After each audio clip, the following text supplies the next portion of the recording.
Ma'am শুনুন। তুই তুই আবার আসছিস? তখন না বলছি আমার পিছু নিবি না? একটা থাপড়কে শিখা হয়নি তোর?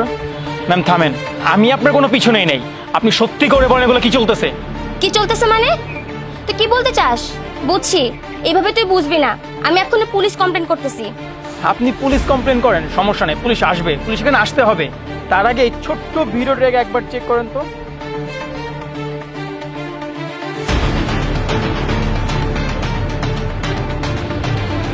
আপনি এবার সত্যি